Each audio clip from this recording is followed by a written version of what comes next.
le lope tem tamu mua.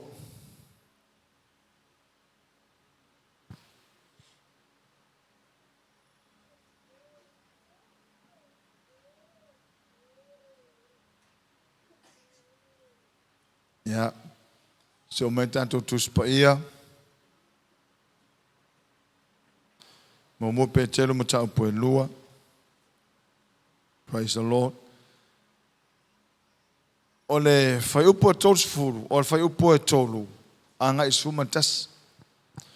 Ole vaenga tolu le nei ole falinga na mai le atua. Le na mata na o tu pole solua. Ole fa moi ole tala le lei. The hope of the gospel, part 3. Ole vaenga lua le sa mata I maftanga tatou falau niu le tai au. Ia ole vaenga mua le na mata pole solua. A ole vaenga tolu le nei. Ole fa moi ole tala le lei ilona vaenga tolu. Ole falinga lea na umai le asungfua. Ne fai loa mai ai le atua se mea e tatau o na fai ma momori atu I tangata Samoa umma. Ina ia mawhai o na toe tilo tangata Samoa I le tala le leia le atua. O ama nato tangata e fai, o a fai unga tangata e fai, e tātou te mata pe fai mai a le tala le leia le atua. O a fai ane o tātou rangona, o ane o tātou manatu whalia, ai tasi lava o le tātou wawa ai. Pe fai mai a le tala le leia le atua. Wa tele teimie a mai ai a leo mai tangata. O le leo mai le sao, o le leo mai le pule, o le leo mai le matai, o le leo mai le whaifiau, o le leo mai le taitai o le kālesia. Ia al fisili pe fai mai a le leo o le atua. Le ase meo finangalo iai, le ase meo loto iai le atua. Ina ia mawhai ona, sui ai, mawha mausali ia atili le maule ua iai Samoa. O nofo amu le tala le lei. Hallelujah. Se fisi nga lo ko e sao e nga kala li wa ngofo amu le tala le lei. Yo amu e mau e nga taile a au. La wa lu tala le lei ngofo ai o. Hallelujah. Ya pe o le o tulangana le na mai fa mano sia I lava no me tupo wa ia lava te tununga. Pe Kerisiano pe tausa mo le tunu Kerisiano. Ai a ho na fai unga tangata ma me loto iai. E tu watu lava o la tu loto ona o Samoa. Melen sa voi Samoa na mua. O le melen sa voi Samoa na mua. O le melen sa voi Samoa na mua. Hallelujah. Ia ai tato wawa ai pe e ana mua atu le upua le atua. E ana mua atu le tala le leia le atua. E ana mua atu le atua ona o tala tuspa e fai mai. O le mai ana mua o naso. So le atua la. E le aiso na amatanga. E le aiso na ngataanga. E le aiso na amatanga, e le aiso mutaanga. E ana mua atu la le atua I lo mea e fai mai Samoa e le sala mua na mua. A na tusiti na maitanga vole le tau tita atula na niu eno mai awar ki ka ela ungiu ai su ilange kere ngu korau pepe ya se si mai le ulima pe fa pe nga ker kongo pe nga me o ka se fa pau ai le loku le sa o le vaenga la le na mai le atua na faila utala pe ole ana po o ya ana leila. O le tele o taimi ile taimi mua na ye fe au na mai le tu e tiau. Na o no fo masui vai fo le.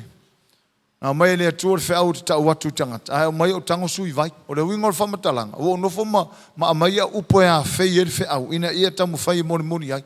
Te lola mentupu. Na fai asi na utinga ina tele ona ua o le fa longo le nganga o le tua. Ia wa le so file mua. Ina ua toe au mai lor fe au nei. Yo toe mafau lo fo ilo mafau tangata. Yo fa peu manat. Te ua fai mai au ni tangata, fai mai au ni fai au, fai mai au ni matai Samoa. Ya o le pola solua na matai. O nofo ma view a to le video. Le ai ma sisi ana o fa pelo o le ai la. Sila tuale o style nga o mamoi po. Le foi la wa mai fe au nei. Hallelujah. O lo fa wau pea. Ona o tātou o Samoa. O lo wa yai le tala le lei Samoa. Wa toi titi lua se lau tau sango i tala le lei Samoa. Ia e whawhetai lava Samoa uau. Ao le tele o Samoa le iau. E lo le lei lava wa ao neita le Samoa kai masingo ika. Ai ao na ao Samoa. Mana malama le fina ngalo ta Samoa. E le ato se 2 minute postolu minute teitai. Amen. Se fatalo foi lo toma foi. Olha umi e que ika.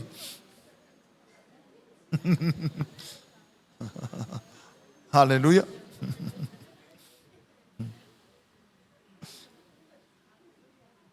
Okay, lo le si ai ka pe kai vai aso ika.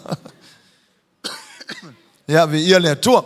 Ya o nala le la tatuanga ia I fa wo fe au nei ia ai ne tatu le yo le fionga le tua fa wo fe au nei ia se fa fero ia tu ne tatu wo lo wa matana anga I mai lungo tatu tu lau ia fa pena ona mai mo mai so stafo nei lo langi ia fa fero ia tu mai no fali nei ia ile swafo Yesu Keriso fa ftai tele molo to taimi fa no mai fa fero ia tu le pulo tatu TV ile Global Kingdom TV ia lo fa pena fa ngaina ia e uia troi le tana le leia le tua ia sunga Pastor Mike Malfatua ia I New Zealand ia ma so se pa anga lava o lo fa pena fa ngaina ai hallelujah ana tatu o tu silela tatu su ai on tatu amata troi lo le amen so e ia lo tu sile lua pe temta mua o le tatu ftangofi e matua fai tau au I ai hallelujah. Wala tato fai tau fai wa mai ai. Wa uma o tau. Whamanuia tele le atua e fai tauina o na fionga. Lua pe telu muta mua o fai po tolu anga sumatasi. Ia whafonga mai e fai tauina o fionga le atua. Ia whatele ina ia te o tau le lofa tu noa manuia I lo o tau I loa le lei le atua. A toa maro tato o li o Yesu. Ia. Ia le tua pe ia le I mau umata totus. Ia fai upo tolu ia. Fa peon fo ina mai ia te I tātou ai lona mana atua o mea uma. E o ai I le ola ma le ami o tua. I lo tātou I loa le lei o le na vala au mai ia I tātou I lona le lei e sili lava. Ona o lea ua ia fola ina mai ai o mea e sili e se lava ma le au ngā. Ina ia tofusia fatasi ai o tou le ami o tua. Ina ua so sola ese o tou le ami o le anga o I le lalolangi I le tu ina nau. O le mea lava lea ia o tou matua wha ma losi ai lava. Ina ia wha popo ina le ami o le leilo o tou wha tuatua. Ia wha popo foi le poto I le ami o le lei. Ia wha popo foi le ngao ia I le poto. Ma ia whao popo le ono sai le ngau ia. O le ami o tua foi le ono sai. Ia whao popo foi le alofa I le auso I le ami o tua. O le alofa foi le auso I le auso.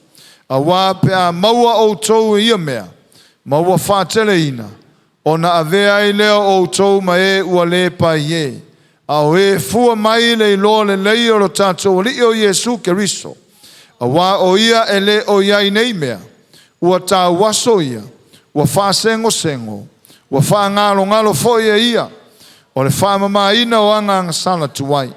O le nei, le ausoi, ia atini ai o na wha malolosi o tou, ia wha mawina lo tou vala awina, ma lo o tou filifilia. E wapea o tou whaia ia mea, tou tele u vale lava. A wā a whapea, ona matua wha o fia I leo o tou I le ala o le malo e wha vavau o lo tatou li o lo tatou wha ola lea o Yesu Keriso. Amen. Ia, wha manuia mai lea tua ni fiafi I lana upu a mai seo whaitawina o na fionga o le wha moe o le tana le lei. Tasi lea wha moe au tu o le tana le lei. Leo tala noi pete. Tala noi le tai ao. Na sisile li mateo lima so lo tusi mateo lima fa mole.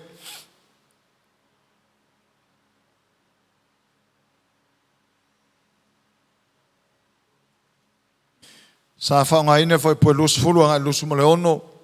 Hallelujah. Luas fu marifitu.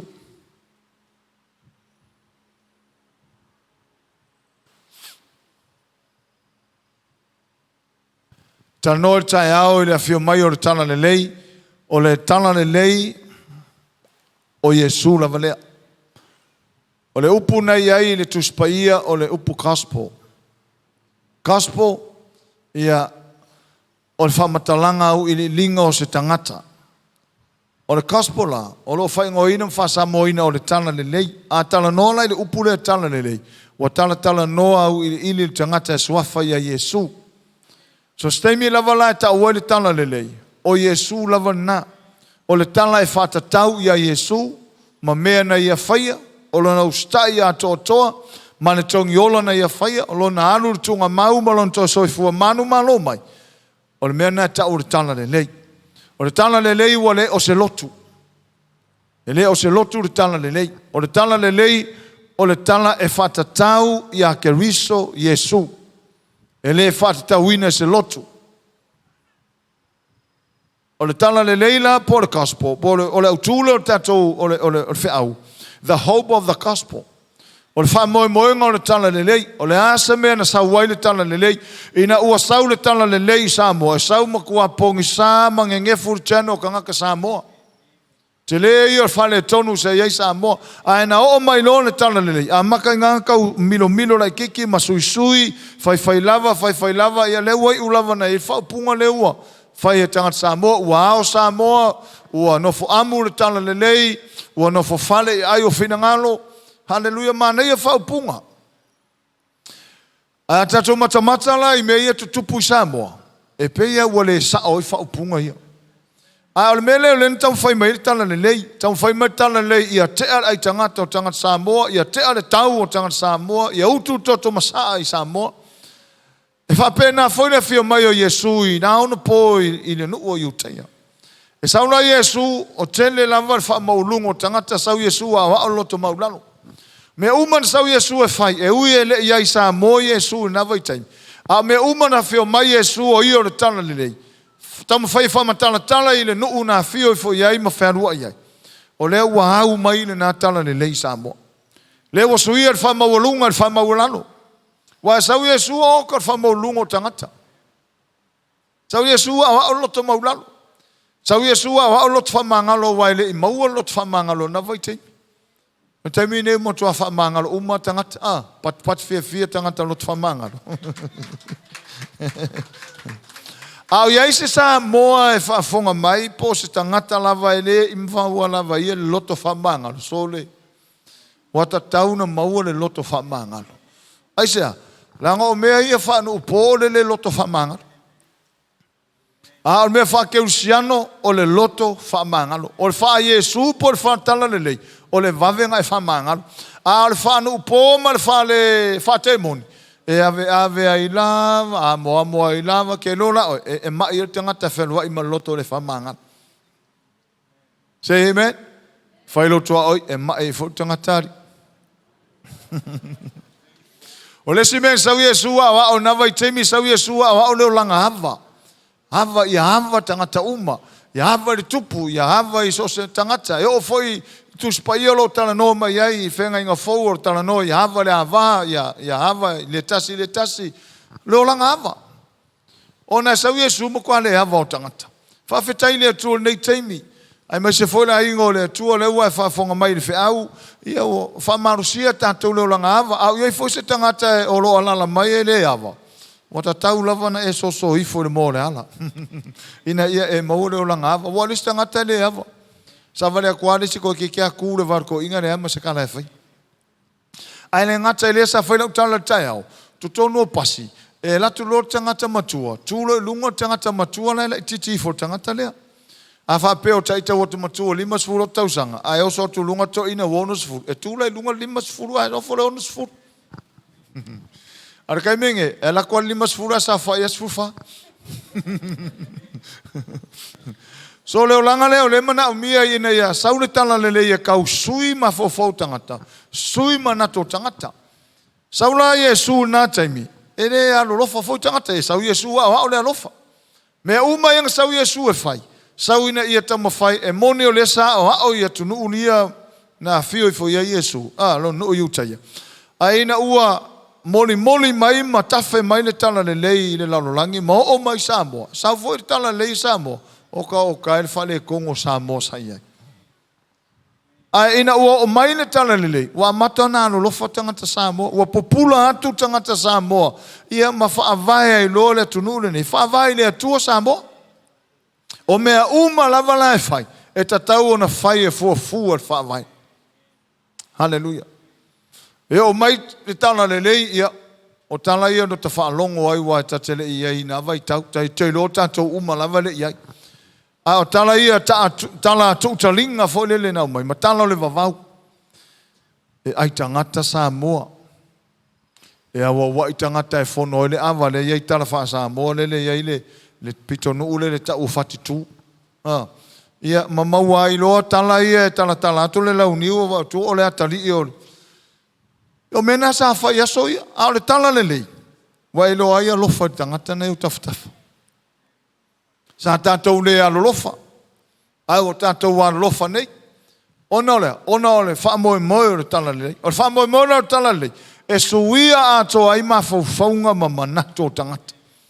Ia ola loto maulalo tangata, ia ola alo lofa tangata, ia ola loto whamangalo tangata. Ia soifua tangata uma, ia loa hava i le tasi. Ia loa loto maulalo, ia sava vali tangata uma, ia whearo fani tangata uma, o le whamoe na o tala lei. E mata la i le mateo na e lima o le whai upule e tau sumariva. Lua sumarifitu. Le lau kope a kua. Lua sumarifitu whai upule lima fai por usuma fit fai mai. Wo to fa longon fai mai e na mua. O le leo Yesu. Na tam fai ai Yesu e suia mea na fai mai e na mua. O le leo le tala le lei. E suia ai mea o lo taritonu e tangata Samoa o mea mai e na mua. O iei foi se Samoa o lo sa fai pelo na ma fau malo no loto i tala fa na mua. Mea fa na mua. O tapu a whanua ma sā maala o ma. Mea ese uma kaua o ire ala o. Mea ngā nenga ma mai ko pua ama. O ngā mai ara wari i ngā kū soli i kou whangawhau. O le ala o. Susungu le mango leo le kū le ala o le kumu i ke mongi lunga le mango. So tele i o mea o le e matua i sase i art mawhauwhango tangata sam. E o mai te mine e le popole la te moni le alu tangata le lotu. Ele pole te mun wa ya lo tanga te lotu atale ya te muni wanga le mai amerike mung e uma ya ka ko mela le ina tele tanga ta ma mai e o fo fa ke mung o ngola ele ya or ma fo fa al feau ne yo yesu Samoa se ma fa so ta to wa onga nei ina ia mau tanga ta Samoa se fa mo o ko fa ka lo hi ko o ile tu wa fia tanga Samoa tala le fia le lotu fia tautua ai mai lo alu fai pele. Le tai fe tau ile tangata e alu tāpua i le atua. Alu farsa tu tāpua pese i o loko maru. Siva lalo lunga. Whake leo. Ai a mai kakua kuia i la fai pele. Kakua kuia i la kungu ula le ole. Kakua kuia i ole. Ie fai mai ara fai pele e fase lau. E amal fase lau kalu el fia malos. Ang sa e ala fia maua se mapusanga wa vato e lava la te fase lau. Ia ma fia i alfa taula ito maua na tai fase lau. A e leo le lei alfa kaula iko e le mo ianga mea lai fai. A su e yang kupe. A whaafonga mai fo se se ngai masa ngalu fa kaula iko Salamone i no. Fai mai le tala le sau i fai mai. Wa tau whaalongo fai mai e na mua. Fai mai e na mua. E o tangata ana mua i utai e whai mai. Whalonga whai mai e ana mua. Aua te muli lua. O Samoa e whai lako kala mai anga mua. E le sa la upu mai ana mua. Sa whai lau tala nei la ua me ia maa tele tangata Samoa i asoia. E tangi lo alisi. Le toe whata whao lo se pepe i whafo.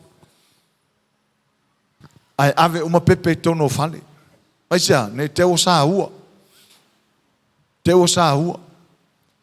Whafonga o mai tātou whai lele. Ai loa e malu, or kei minga e malu, ai le e ar kei mio kangi alis. E whakawhaola o pepe. Whakawhaola o pepe, whawhore, or kei mi maa, ngai anga ole e malu, or kei, la o whika ngisi alisi e wo o la ku kei mi. Ala ave foka ku ka mai kilwhare. Kasi ngā meo le mo kua aka ia ke mongi ki ngā vai mai ke mongi o ka ngaka lok. Ai aka le leia wale ko ilalo ai I tangata Samoa. Amen. E sanga whea vei pōka mai ki. Tasi foi le vaenga e taule o isti nā le lotu. Ona ia o aku ia o kou langa ke ngofo langa ku ifo ua pō ma se au kama. O lan me whai le pō se au kama. O ma se au kama loku ku sa pē pō. Ai sea. Langa wa sui tātou tentununga I le tana le leia le atua. Kau ke lea koe kari kongu e ana mua. Whai mai e ana mua ea. Whai mai a tangi a risi ave tamal whani. Au koe whakangia kama pe apo. Au nge koe se lua la ulu lumar whaaka. Au nge koe whaiange u sei pe a kasu lua. Au whakau ka ua la ulu langa e. Kewa e la vea. O amau mea ese umakuai vao I ai la le leio nei tamaitai. Wa fia whakau kaule wa o le se wai au le lei. E pia whakau taulo na lau. Au a musua ongar kalang whai mai ea na mua. A e moe toso le io lau whaata. Nā ke moe ke wa aia koe la sa whai bana kaka. O kase. Vai la tātou ia o yeisi tangata e masani na yeisi mawhawhawha pena. Selu lo ulo ke mi le leinga o selu lo fonga o le moe umo tamaiti lewa le po. Kai mi le leinga o wa ili oi o selu ai o lo ulo. Awa ka koe kari kongu ia na mua. Langa o leo na o na mua. Ma le leo tangata matofa mai e le sa la ukumai na mua. Avela ukama le fale. Ale ma e seu kama nga e whaakarianga I runga. Me ka un whaafawakse I o fufi le ulu. Langa nga e kiru ke o sau. Ia ngau fufi ale ulu si mea ki ngala. A mole au fufi a karu ele fefe ia na mua. Hallelujah. Na whanau lola ua tali I matua. Le li le tapi ano nei. Whanau loa. Tasi lewa yaso ai mato mai mai fonta talo al fonta talo a matas fulua po.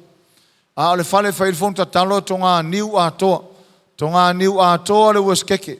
Ai pau le farsa ku e kongol konga ngiru weskeke. Ngal farsa ai kas fulua mako la mai si usenga I vai kele me faiele. Ai mo ke mai le lile. E ku ako foin kai mai la ile mo ke mai mori makangi le ai ma se po mori se mori pong sa fa solo ako. Kas fulua.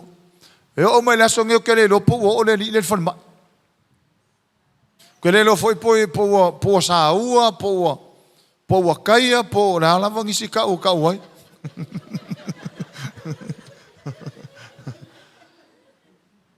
Ona o le mafau, o le ua o mai Samoa le tala lei.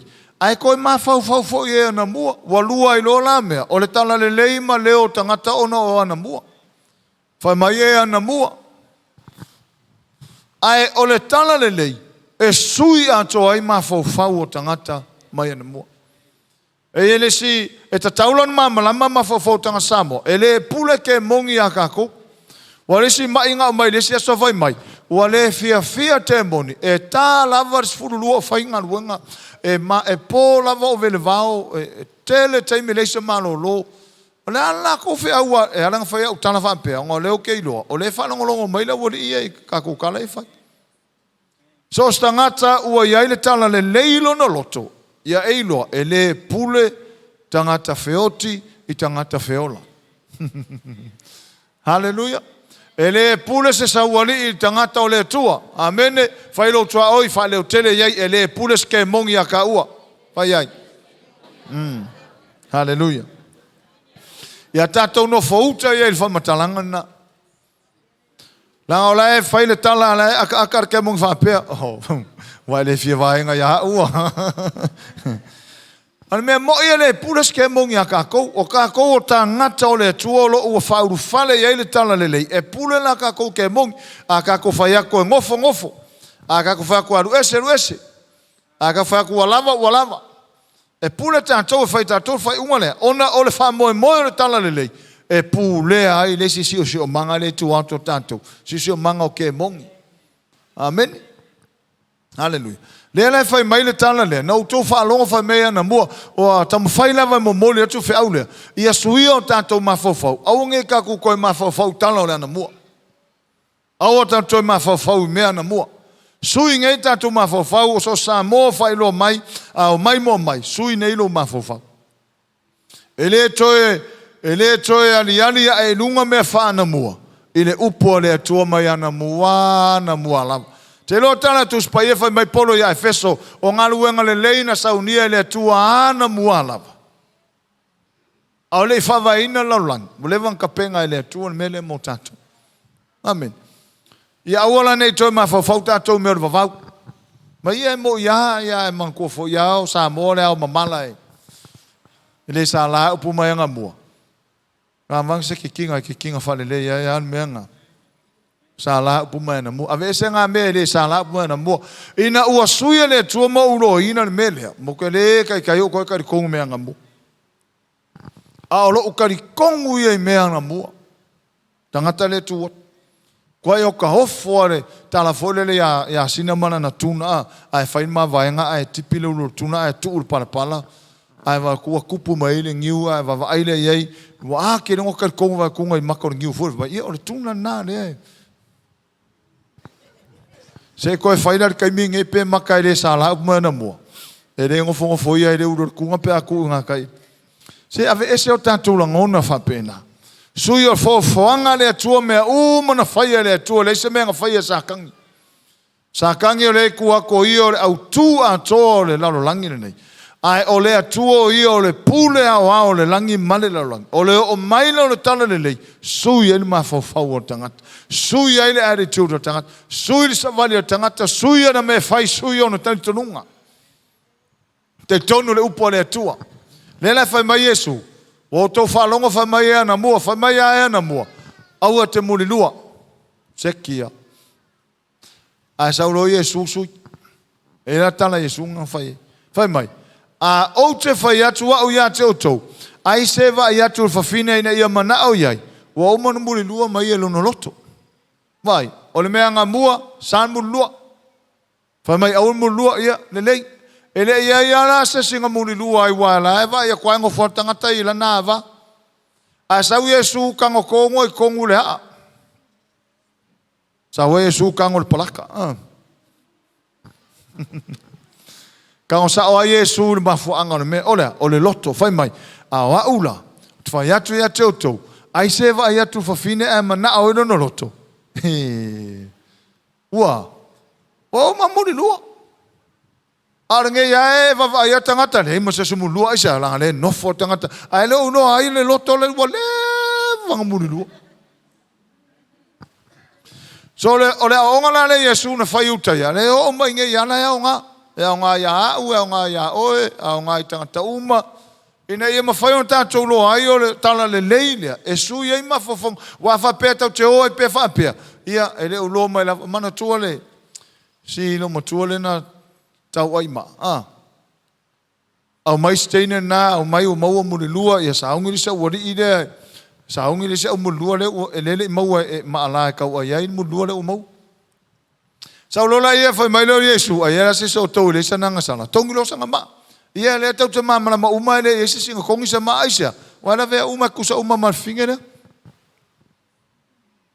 Alanga la fingere o maua le maua la unia.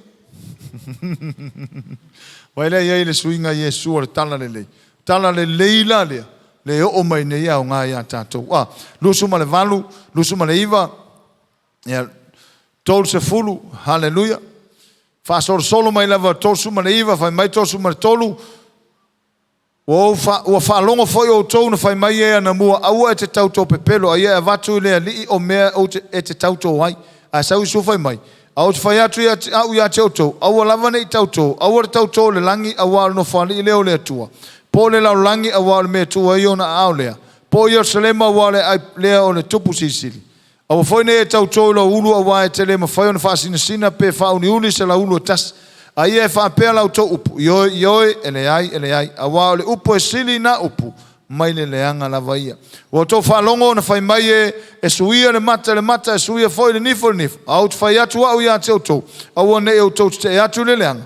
Ai se na te po mai lo ala fauta matau. Ia le liu atu ia te ia le isi. Vai o le tala le leida. E o mai foi ngai Samoa i o le tau i mosui o tangata. Ai sau lo le tala le lei. Kam fai lo le tala le leia. E suia mafofongo tangata. A anga le anga mai o le arfe au o le tala le lei. O le ale leo le tala le lei. Anga le leia. A po mai le ala fauta matau. Le ale fe au o le tala le lei. Le ale fa mo le tala le lei na mea. Ko le liu iai le siku. E leo le winga o le tala lo talo e avelo ta ala fau e po. Ai o lota winga le lei e whaahali atu iai. O ani winga le hanga e whai atu ia te oi. Li liu atu iai o le wha moe le tala le lei. Ina ia sui ai winga na. A whaila o leo o mai taimine o lai whai ale me leo le anga mai, anga le anga atu, anga le anga mai, anga le anga atu. O le wha moe le tala le lei. Ia sui ai na whainga. Au ne se se toi anga le anga atu, a toi anga le anga mai. O le alfe au o le tala le lei. Le wha moe le tala le lei. Sui le anga i le lei. O le wha moe na tala le lei. Amen. Ia mamalama umai tangata Samoa uma. Awa iei lava ia langona o tangata fia tau i mosui. A o le au ngā o le tala le lei. Sui ai le melea. A anga le anga mai, anga le lei atu iai. Amen. Se i whai atu sine tala anga i le melea, si sila i fo tātou tusi au tū. Te lea i o le mele mana o ile tua mo tātou.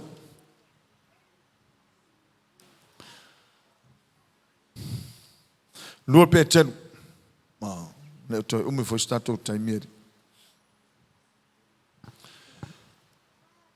Fai mai ne foi upu e lua. Ia whaatele ina ia te o toule lo fatunoa. Male manuia i lo o tou i loa le leile atua. A toa maro tātou walii o Yesu. O le upu na sauna i loa le lei. I loa le leile atua. Male lii o Yesu. Saulo fai po tolu fai mai. Fa pei ona fo ina mai a te tātou ai lona mana tua. O mea uma e o ai i le ola, male a mio tua. I lo tātou i loa le lei o le na wala au mai a i tātou. I lona le lei e sili lava. O le tele i o Kerusiano, mana tua leo o tala nōle ma tāupu lea. E leo o tātou lo, leo o i Samoa le tala le lei. O leo o talia e tangata Samoa le tala le lei. Leo o tangata Samoa lotu. Le foiwa o mai tātou taimi. O leo tātou talia Yesu, o ia o le tala le lei. O ia na whaira ngā ruanga maia. Leo tātou talia o ia. A ve o ia mo tātou li, a ve o ia mo tātou whaona. A ieile me o le strako i tangata Kerusiano. O la iwi tangata malenga sala. O isi i Kerusiano wa umantaria Yesu. O la e kau mawhai lava e tamu whai e tuu le mea lai vai vai ai. Pe e fōringa mai o le aiso na maa losi e te te e aile. A o le wha moe le tala lele. Ia sui a tō le tangata. O le whio mai la o le tala lele. Ima le o mai o le tala lele. O lona wha moe moenga. Ia sui a tō le nā tūlo tuai o le tangata. Ile nā tūlo fau. O ila tusi le apetelu. A sila le whai upo tolu. Ua matua i foa i mai le atua me uma ia i tātou. E le se excuse me lea. Mana o foi lai wha mamalama ia i tātou la inga o le atua. So se Kerusiano whaola ina. E le excuse se whampea. O ka vai fo i aua. Wa tele yo tangata Kerusiano e lau te whaia tana le. Ia, ua. Mahalosi fo te Apollo. Ke losa se taime e whaia tangata nā le tala na e mahalosi te Apollo. Ke loa mo kua mi mika o ke Apollo e li kalanga. E leo mahalosi ke Apollo. O ke Apollo wa vai wa lusi. Wa whaia ina. Ai se sila whai po tolu whai mai. Wha peo na fo ina mai a te tātou ai lona mana atua o mea uma. So whai tau ina atu le verse leo whaunga ina New Living Translation. Whai mai. By His divine power, God has given us everything we need for living a godly life. Te loa le mafuanga lai o na ola ma mawhaia tangata o na ola le ami o tua. O le mana o le atua, ua foa i mai le atua mea uma. E lua mea foa i mai le atua, ua foa i mai le atua mea uma mo le ola le tino. Toi foa i mai le atua mea uma mo le ola wha le atua. E mawhaia e oe, mawhaia e au, o na tātou wola i le ola wha ke riso po le ola wha le atua. O na ole for ia le atua. Te lo lesi ke usiano lae e yeo no winga whapea ia. Ka kalo mai lava mo se uso. Na lava e ingai vai inga ia. Ia e marama lama. Ua matua I fully equipped kako. Ua makua I ato o tō na wha penga ina I tātou. Ai e ala una whapea na te ro ke usiano. Te whai upo e lua whai mai. Whai upo le whai mai. Ia whaatele ina ia te o tau le lo whatu noa mani manuia I lo o tau I loa le lei. Sau whai upo e tolu. E o ai le ola male a mio tua I lo tātou I loa le lei. O le upo lo whanga ina I whai mai. God has given us everything we need. O mea uma ia tau te mana o mia. Wa uma fo I mai e le tua. Ua fo I mai e le atua ia te tātou. Mea uma lava. O mea uma. Mea uma mole ola I le tino. Mea uma mole ola whale atua. For my God has given us everything we need for living a godly life. We have received all of this by coming to know Him. O le lama le leila le marama lama o tangata I le mele. O le marama lama le leima le lo le leia le tangata o le atua.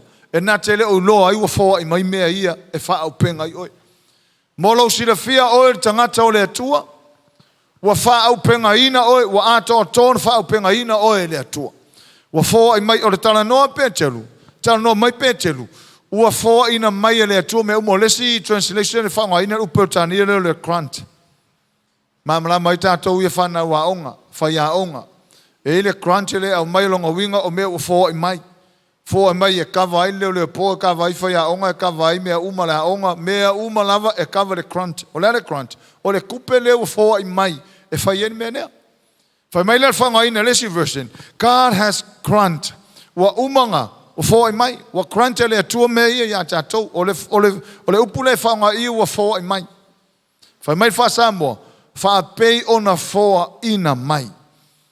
Ia I tātou lona mana atua. O mea uma. E leila se excuse tangata wha pēma. Ia o kou ngae. Fōa e kua le atua mea uma. E o ka ika ngeia re a eka mwhai a kua. Si monga apa au ngau a ia re eka mwhai a kua. Si arisi apa au kasi a. O le whape ngata no iste ngata. Kei loa. Au ne ise ke usano tana no whape nā. Mo ise ke usano whape nā. Mai au si apa au ngau. Si arisi apa au ngau ia. Vai ele whape ngā se arisi. Si monga vai kasi. O le lou ia tala no iste ngata. Ai ngalo ai le atua. Whaia ina i o tala no iste ngata. Te loa. O le wha ule ua mai, wha amana malama, o le wha moe le tala lelei, wha upenga tātou, mo le ola ai laulangi nei. E lei whaia tātou le atua tuu laulangi lea, ngā whio leo Yesu le langi, ai safa tolo tātou. O nei pē tātou pētelu, ngā maloa pētelu te mea Yesu, ngā maliua Yesu, sau koe uu le kiri whai mai, o kamala anu sami.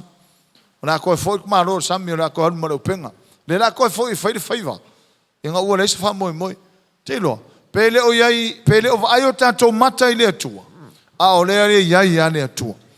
Ua matua I wha au penga ina I tātou le atua. E ma whaitele, ona e ola ma e soifua. Ma tātou ola I le olanga wha le atua. Ona wha moe na tala le. E whaikako ola wha le atua le langi nei. E whai mai wha peotania. God has given us everything by His divine power. O le mana atua o le atua. Na ia fōai mai ai mea uma. E mana o mia I tātou mo le aso, ma le aso. Le ngata mo le ola le whangaino tino. Ai mo le ola whale nganga. E mawhai ena e ola whale atua. A ve se io tātou ma whauwhaunga. Tele io te ngata mai ia. Nanga o kākou le ola laulangi. Kākou ola ia whale laulangi. Anga o mea whale laulangi. Le ai. Ia tanto mamlama fai mai fa peotania. God has given us everything we need for living a godly life. We have received all. Leo kako maua. Ai e tau te mamlama ina a o ina tatou lo le leile atua. So le tahua ia. Hallelujah. Knowing God, the source of all life, is the only path to being fully equipped to live as God calls us to do. Ora kako mamalama le leile atua mo tātou lo le leio le atua. E mwhai o kako lo, ia le lau fo I mai mea. O au lau tangata wha upengai. E ke ka ngai fo lo kingo le ngia u whanga, le ngia u pomu, le ngia u pelu. Ala whao penga ino o tātou le tua whale nganga, i whai o tātou tauina taua. Tusa malona mana atua. So se kerusiano whaoleina, ia eiloa, ua matua fully equipped oi. Awa neo tātou whapea o lea eska ko meo lea aikai au. Me ua uma fo i mai lea tua me uma. Ka koa ka koreo e vai. Awa uma fo i mai. Hallelujah. Whai mai.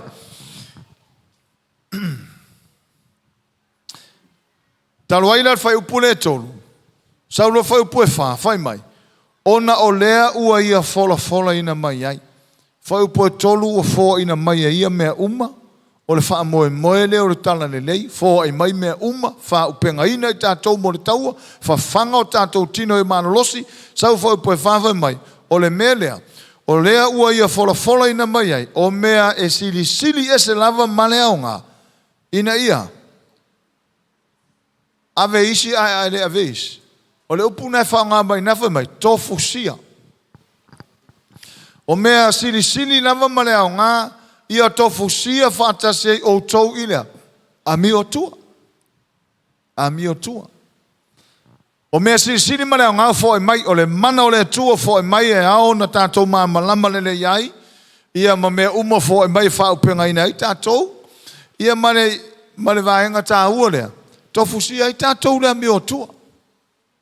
E le mawhai anu wha apeles. A mi o tua o a lea mi o tua. Lei o le wha moe ngor tala lei. Ia tofu sia uma tātou lea mi o lea. O lea mi o wha lea tua. Say amen. Wha tā lofa lo tua o mai whai ai. O oi o tangata a mi o tua. Hallelujah. O lea mi o tua la. O le ola wha lea tua ia so o ie wha na talata mai au tangata ia fōringa ia keriso Jesu lona o langa.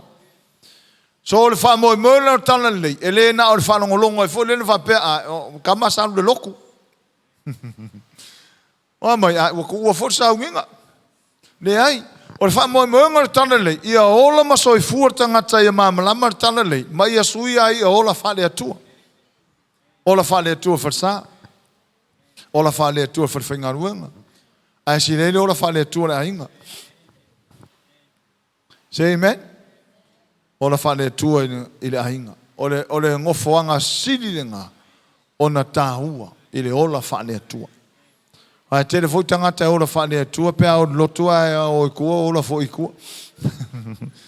Whai lotua oi e le wha penga la. E le wha penga.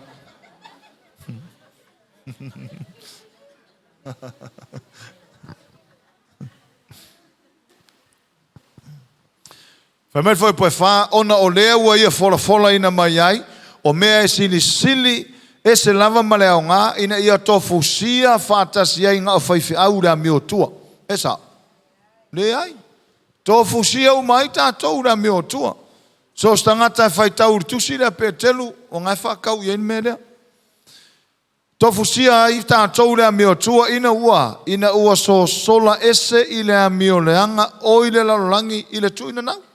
O lea kau ke ngofo laulangi. E mawhai a tātou so sola ese mai le tuina nau o laulangi. Aisea, o mawhai neun tātou so sola ese. Ina ua au ina mai a lea tuolona mana. Mwha upenga ina ai tātou. Whai upo tonu. Ma tātou malama o lo o wha upenga ina nei oe. O le mafuangana na laiona i lea toi alu laulangi. Amene. Tātano mai limo tangata so sola ese mai tuina nau laulangi.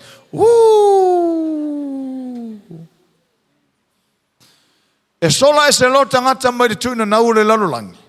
E le whapea sola ese, whapea la sola ese la halu se si mea. Awa e ke sola kukuila, o le kuinga ngaula i aie makaukia. Sola kungi usila, sola, o le sola i le tua. I le ame, e ngofo ai to tono le atunu. Nofo i le lalolangi.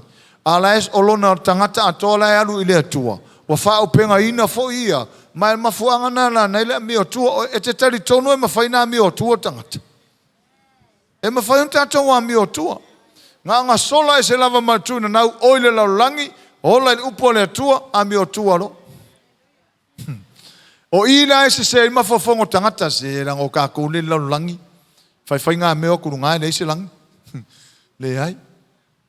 O le laulangi mwhai un kākou ngofo ai. Ai no nofo leo tātou lo whaupenga ina i tātou. Waila e le tala tuspai e whai maitpai e telu. O le mea lea. Mā ngai ia. Ya, ong sai mai. Fai po tolu e mana mir tatou lo le leior fa manuyanga le. Fai po lua e mana mir tatou lo le leior malama ile tua. Fai po tolu ia tatou lo ua fa upenga ina i tatou. Ua foa I mai le tua me uma. Fai fatasi ia ua foa I mai le tua me uma ia.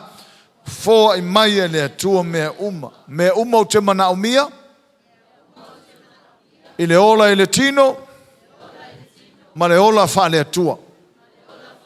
So ma fai langa e ola fa le tua, fai nga ola fa le tua, fai fai ula langi ne eisa. Langa wa fo I mai le tua, wa cruncha le tua me ia mo tatou. Lona mana tua. Fai mai, ia fa tele, fa peo na fo ina mai a te tatou ai lona mana tua o mea uma. Mea uma e o ai ile ola ma le amio tua. Mea uma ma wai le ola. To o ai tatou le amio tua. O fo ai mai le tua me ia I tatou. Saulo fai upu e wha. Lea ua fola mai o mea sili e se lava maleonga. Mea la ia ka unko fusi e ka kofanga ure tua. Ia ilo ele nga o fai fi au. Kere fai fi au leo mamalama me lea. Au tātou o whanau o tupu. Ia mamalama e taunto fusi e tātou me leo fofole. Ke whero rai e laru ngei ma fai au ngā ruenga, fai au kiuke ma ia ilo le to fusi o le iei o I la mi o tua. Saulo fai poni ma fai mai, o lea o le mea lea, ia o toua, matua wha vai vai ai. Ia matua wha malosi e lava. Wha malosi.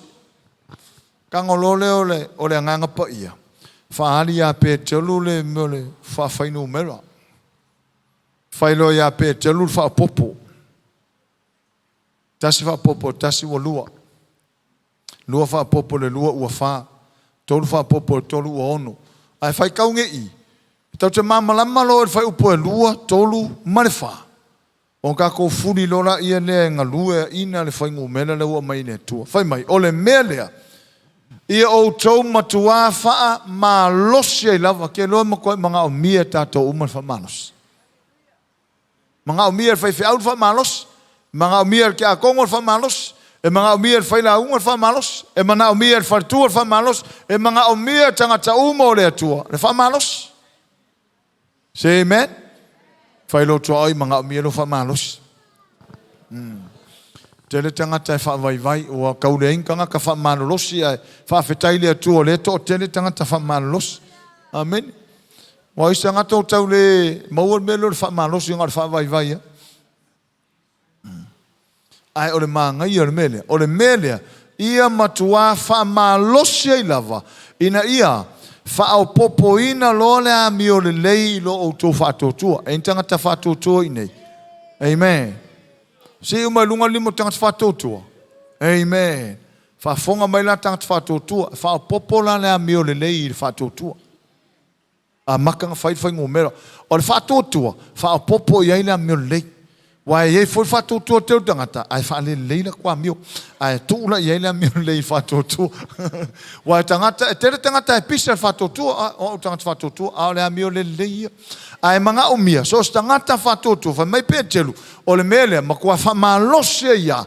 Wha o popo lea mio lei whātotua. Ok, lewa umang whai. Lea nisi mea. Whai upo ana e lima whai mai. Ia wha o popo foi le poto. I lea mio lei.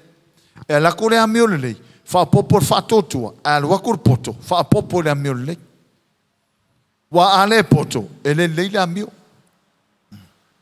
O le manga ia ia ngu mela le tua a. O le mele fa malosi, a le estanga ta fa malos, e ngakele mauar fa ngu mela le. A so stanga ta fa malosi fa o popo le mio le lei le fa tua. O na fa o popo tuai le o le poto I le mio le lei. Ia a wha popo foi le ngau ia I le poto. O le upu le ngau ia le I, o le pū lea le lei o lo tangata. I lo tangata pule o ia. Self-control. Fa mai tala tu spaia si liatu tangata I lo pule lo no loto I lo le toa. Tamu fai whato I lalo le ai. Le toa tamu fai hae le olo. E silia tuai le tangata. E lo pule lo no loto. Kamalanga le fai ngongi o self-control po le ngau ia. O le whasa moanga le I tonu tu spaio le ngau ia. E le ngau ia fo le. O le leias fai au e le ngau ia ngofo ale kai anga yo. Kusa le ngau ia fo le ngofo sa o va pepe fakanga ka le ai. O le ngau ia o le pulea le lei o le loto. Fai maila e fa o popo la fa o popo foila le pulea le lei o le loto i le poto. O le ngau ia fa o popo i le poto. Ma ia fa o popo le on sai le ngau ia. Sorry.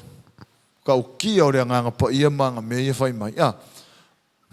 Ia se fai aku pea. Ia fa o popo le ngau ia i le poto. Ma ia fa o popo le ono sai le ngau ia. Ala makanga o le mea o le fatutua. A fai o tatou uma ia fatutua. E fa o popo le a mea le leiro tatou fatutua.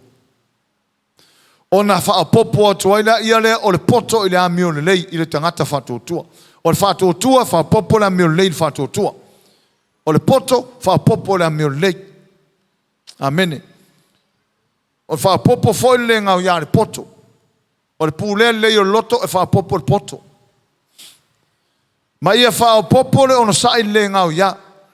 E ngaka ono sai la to tatofal. Tartalo mai limo tangata ono sai. O ka kumur ka ko fale tangata ono sai. Vai, fa popo le ono sai le ngau ia. So tangata i lo pule lo no loto. E alanga pule le loto ma mafainga pule lo no loto. O ngala ua fa popo ele on sai. On sai. Fai kasi on sai. Le pule lo loko langa le ima le on sai. Va fa fonga mai le manga ia kele fa mo ngalo tala le kele kanka le on sai anga sau tala le mo on sai.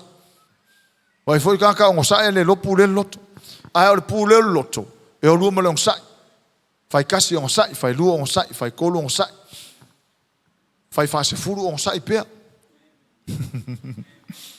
Au ka fa se inga ka ko kala ska ka vo fai fa urenga le ai fa on sai pe fa popole ono sai ile pule le leio le loto le upunga fa nga mai na le le ngau ya e fa popola le ono sai le ngau ya o le amio tua foi ile ono sai fitu ia fa popo foi le alofa ile auso ile amio tua o le affection. E fai tau inatu fa peotani e fai upo e fitu. Me fai upo e fitu na iai. And godliness with brotherly affection. And brotherly affection with love for everyone. Ole lofa le fa le uso. Pe ese uma tato uma mea tau te anga ima iai. Ese tato wainga. Ese nu uma fio anga anga ima iai tato wainga. A tato maua le lofa fa le uso. Brotherly affection. E makua e ilo le leia ia ele ese tangata na uta fatafa. Ele ese au ele ese oele ese le tangata. Kukusa uma tātou lo vai. Ona o le tafe le alofa le fa le uso. E fa o popo le alofa fa le atua. Ne fai mai e fa o popo le fo ile alofa ile auso ile amio tua. O le alofa fo ile alofa ile auso. Hallelujah. E ta ua io le alofa fa le atua. E fa o popo le alofa fa le uso. Le alofa i tātou le auso. O le auso le tau mai. O le ainga o le atua. E makua le aima se mea nei fuanga e ika fo le stangata. Mika ingo i o vaenga lei. A vaenga mai o le fia tama ia. E sala kongu. Keilo, a stangata fapenga. E manga o mi arka ko mai lalo tala le lei. Sui mai ka ko mafofonga, sui mai tato loto, sui mai ka ko tato mana tunga. Fa popo ile le lofa ile atua le lofa le uso. E o mai fonga fai le question le. O makua kau ngefu akor mea ai aka ko mauala ia se tato hope se uma tau ia lela uma tato teimi. Ia fa popo foi le lofa le uso le amio tua.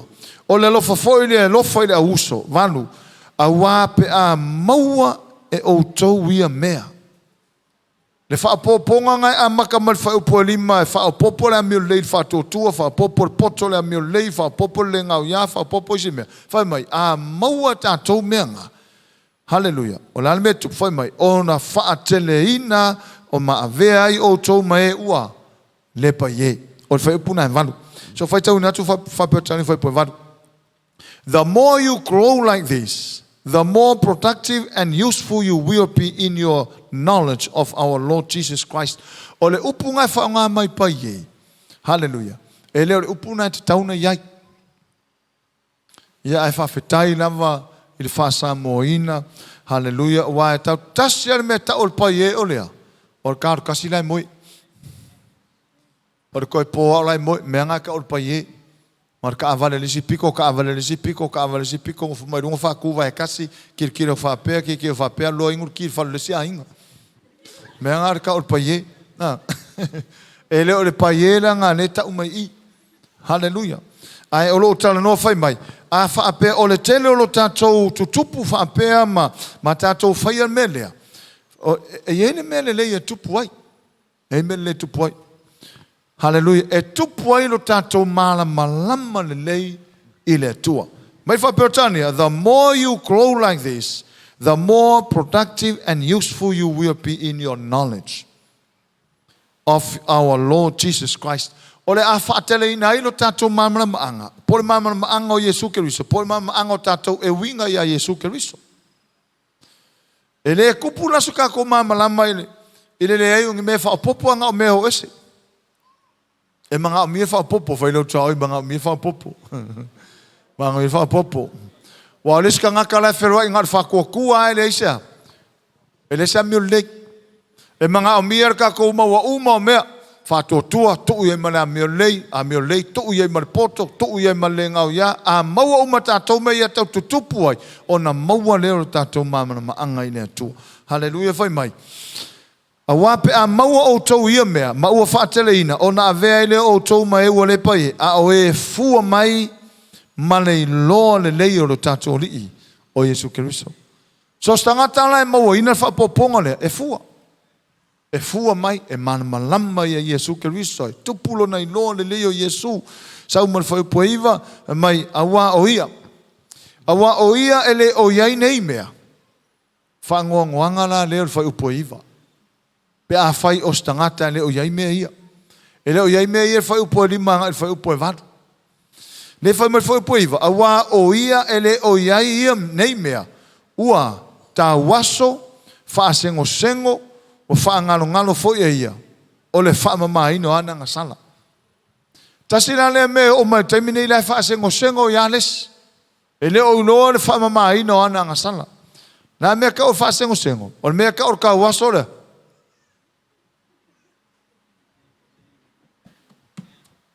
Mea ka o ka waso. Al whaasengo sengo. Ea? Whaasengo sengo maka hui. So ska kara whasengo sengo. Ska mai ia vangoa I loa koe se mea. E ke ia whiko ai mare pomoria ne roa langa na whasengo sengo.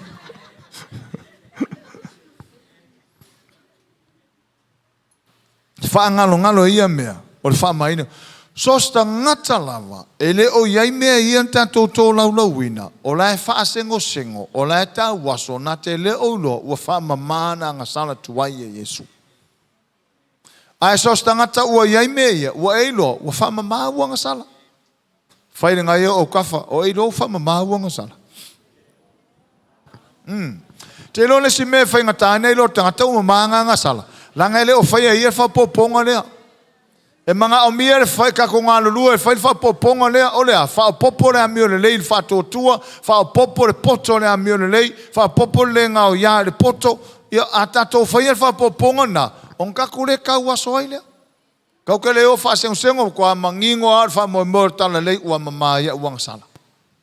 Mai foi po iwa whapeotania, but those who fail to develop in this way, mai, tangata umalawa e le mawhauna na tō whaian melea. E le fia whaopopoa le amio le lei whatotua. E le fia awai ia le poto e whaopopo le amio le lei. E le fia loa ia pūleo lunoto. Oska mai pa o a oso. Ka mai pa o oso. Ska mai ka la punga. E musu e control ia.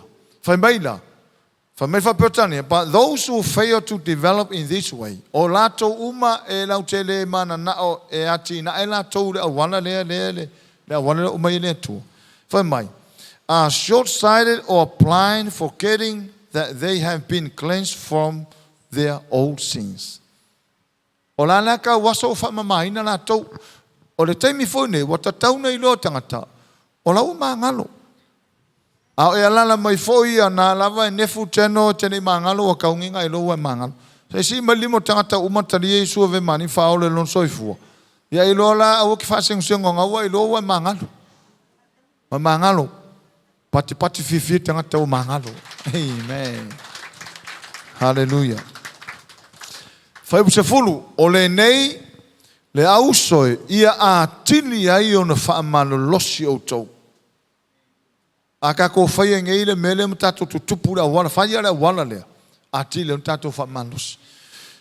Ia le ausoi ia a tili ai o na tato o na whaamalo losi o tau. Ia whaamau wina lo tau wala wina. Ma lo tau filfilia a wapea o tau whai ia mea. Tau te le I uvale. Lan mafuanga o le I uvale. Pe aka ko kupura wala le wala no foi metus pa ia fa popo. A fai ko ke le ola la wala le foi po valu. Le pe o foi po valu le foi po iva. Ia e tau te le mau fa mnianga. O manga o mia la o fa mo tala le. Ia tato fa manaros.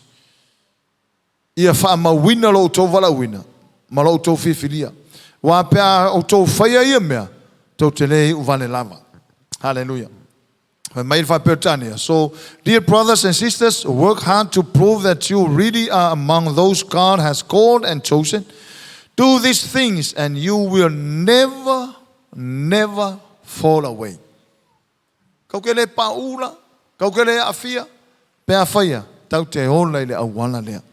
Usai mai lava le la fa matu, fa usumatasi, awa a whaapeo na matua whaofia leo o tau I le ala o le malo e whaavavau. O lo tātou wali I o lo tātou whaola lea o Yesu Kiriso. Whaapeo tania. Then God will give you a grand entrance into the eternal kingdom of our Lord and Savior Jesus Christ. O le uwhasa molo o mai iwhai mai. A whai o tau te whai ala wana le o na whaofia I leo tātou. Enter. Urfale. I le malo e whaavavau. Then God will give you a grand entrance into the eternal kingdom of our Lord Jesus Christ. Hallelujah. So, e ta taula matala whea ngai le a inga o le atua, on tātou tutupu le awala lea. On tātou whamalos, whai le awala lea, o le whapopo, o le amiulei, I le whatotua, o le whapopo le poto, I le amiulei, o le whapopo le ngau ia I le poto. Ia, whapena I lava. A tātou whai le awala na, o na mautinoa lea e whatu mawina lo wala wina. Ma e whaofia I oira mene ala e malo e whaavavau. Tato umawhia o leo lai whaavavau. Awa yeile a wala ua mai ele. Lal whamoe le tana lelei. Sui a tō tangata uma. Me tato mamlama le wala tau te tupu ai. Au ne ngalo. Ua matua fo I mai ele tu me uma. God has given us everything we need. Wa mea te mana umia. Fo I mai ele tua. It's already done. Whai ele atua mo tātou. Ia, whamnia le atua tātou maftanga. Vai o stangata whamanosi. To angai whai whapopo lea. Ngai atu lo whale. E makua koea au ini le whai ngā whapoponga lea. Tātou olo le whai. Work out le question lewa mai le atua. Ia ona tātou tutupu lea. Whaofia I tātou. Whaatuma wina tātou wala wina. Ia ma tātou maua le hala le ola e whaavavau. Amen. Ia whamune tele le tua tātou ainga, manuia le tua tātou ainga mai mo mai, fo I le vi inga I le tua, I le swafo ke riso Yesu. Amen. Amen. Tūlai mai, mo le whamai ina o tātou maftanga ne whiawhi. Ma lolo sai,